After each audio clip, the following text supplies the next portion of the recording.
falling out of love with riding.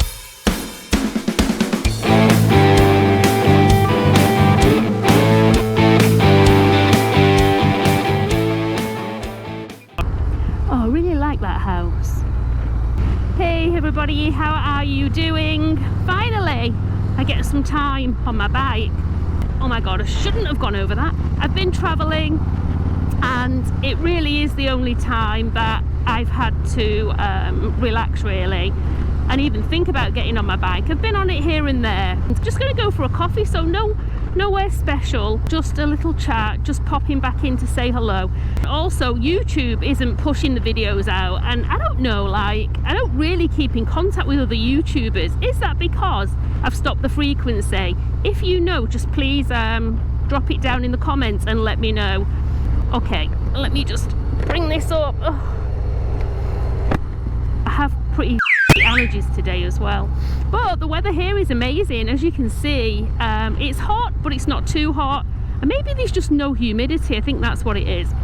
I think there's been quite a few things, I wouldn't say stopped me, but yeah, it has. It stopped me riding as much as I have been doing, or I used to do. Is so many people, I'm hearing so many accidents. A good friend of mine posted something on Instagram and it was yet another accident that a friend of his, a couple, had, and they were both badly banged up in the hospital. And he mentioned about how dangerous riding in South Florida has become. Now, I don't know what that is. I don't know whether it's the influx of people, you know, and who am I to speak? I'm what you call a transplant, you know, I'm from the UK. And I came here 12 years ago and it definitely wasn't as busy as it is now. So I don't know whether it's that. I don't know whether it's just and I'm just going to be really straight, I don't know whether it's just drivers that just pay no concern for anybody else. But it's really started to make me think, you know, it really has. And like I said, I've been travelling. I went back to the UK. I spent a lot of time with my family. And I always knew it. Of course I did, like you guys do. But, you know, there's so many things that are just way more important. And you know what, guys? I want to live a long life. I want to stay healthy and live a long life so I can be with my family. I've had some friends that have had accidents. So, yeah. I don't know, just thoughts. Tell me what you think. Do you guys ride as much? Do you ride in groups?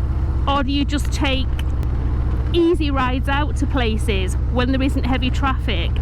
All of those type of situations. I think I'm going to go back to that because I really enjoyed it.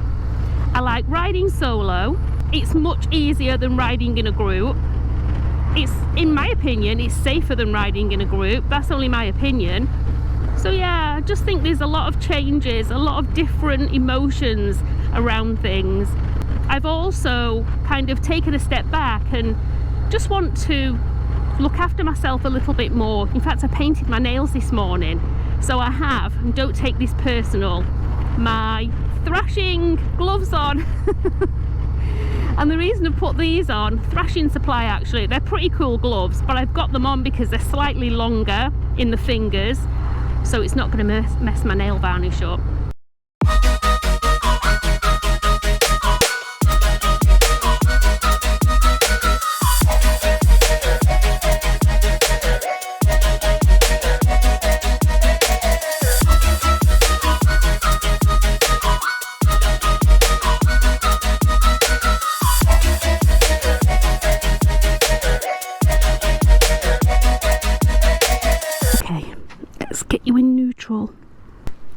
So we're at the Starbucks now that I always used to go to. I think I must be in neutral. Am I in neutral? Yeah, because it wouldn't be moving if I wasn't. Let's try again. Okay, I'm just going to go and grab a coffee and I'll chat to you in a bit. Oh, I see another bike over there. Looks like a Sportster. Okay, let me get in. Hi there. Can I get a non-fat cappuccino, please, with an extra shot? And can I get it quite dry? What's that? Grande. Okay. Thank you. And while I'm waiting for my coffee, I'm just admiring my nails that I painted myself this morning. They look pretty damn good.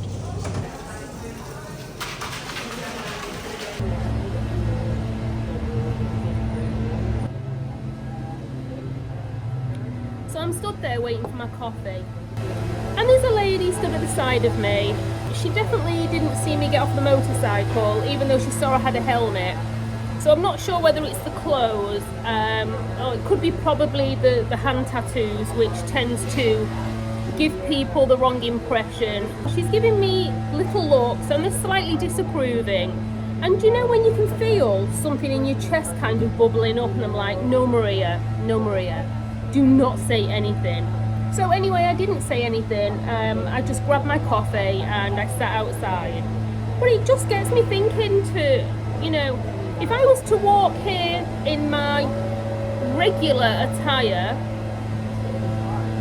she probably would have said hi to me.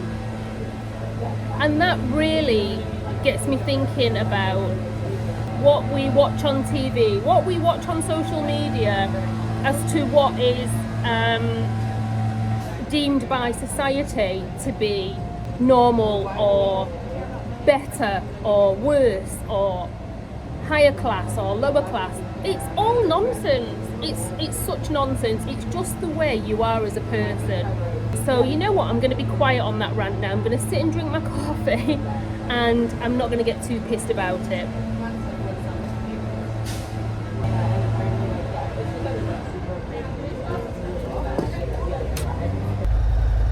Let's let this person go. Oh, feels good to get back on my bike though. It definitely does. Oh, feels so good to get back on this. I haven't been on my lowrider for a while either. I'm going to give that a little shot tomorrow, or in fact not over the weekend, because I'm going to the Keys. Do you know when you feel super aware of your surroundings and of yourself?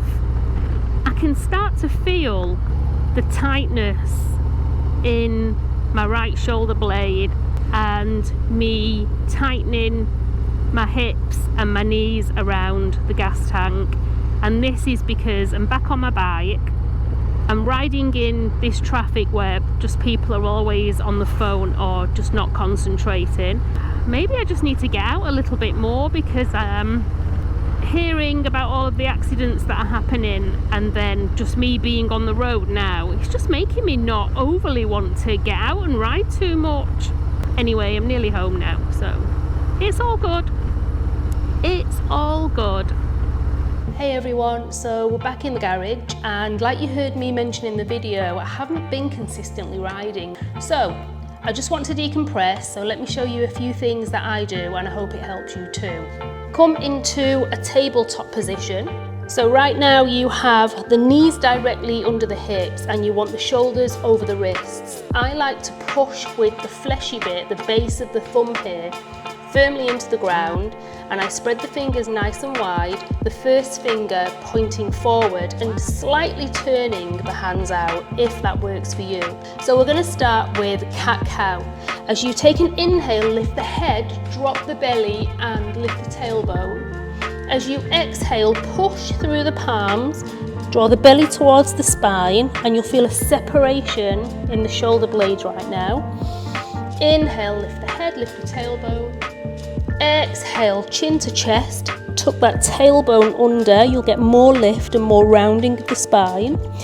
Inhale, shoulders away from the ears, lift. Exhale, belly in, push through, separate the shoulder blades, releasing the tension.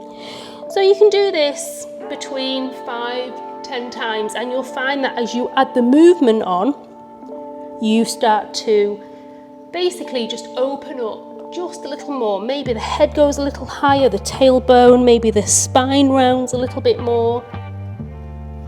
And then when you feel like you've had enough there, come to a neutral position, take a seat, and we'll get into the hips. Now for me, what always works is soles of the feet together first. I like to take the hands around the toes, and I will draw the hips towards the heels, or I will bring the heels towards the glutes, whatever feels good for you. As you have the hands here, take a big inhale. It's almost like you're lifting out of the pelvis. As you exhale, lead with the chin, elbows stay back, and you'll start to feel an opening in the lower back.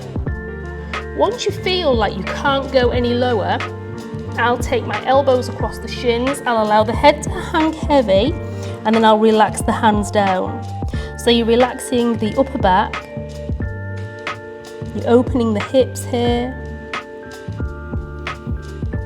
you're creating space in the spine, you're relaxing the breath. You can stay here for between 3 and 5 minutes, maybe even relaxing those hands down to the ground now.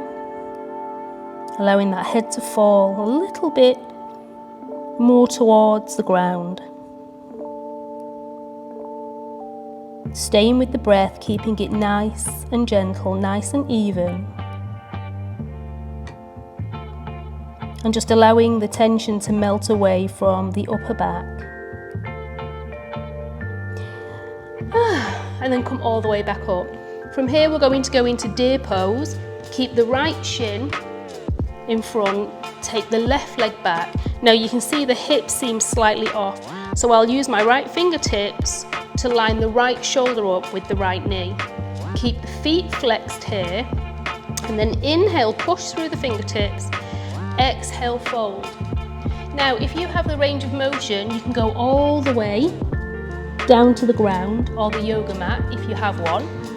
If that's too much for you, you can use a yoga block and you can keep it here, or you can take it to the lowest point, maybe even use some books or anything you've got to create the height, so you start to relax the top of the body so you get deeper into the hip opening, what we've got going on here. So I like to be here for around 3 to 5 minutes. Come all the way back up, and we're going to the other side. In yoga, we always do both sides. We're trying to create some kind of balance within the body. So like I said, I seem to be facing this way now. So I'll use the left fingertips to guide the left shoulder round. I'll take a big inhale as I push through, and then exhale, fold forward. 3 to 5 minutes here, whatever feels good. And then come all the way up.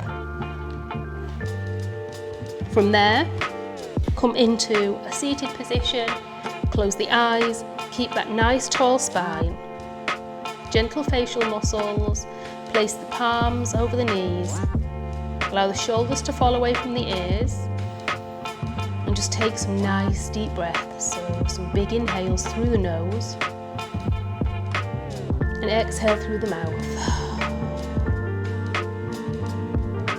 I also do between 3 and 5 of these.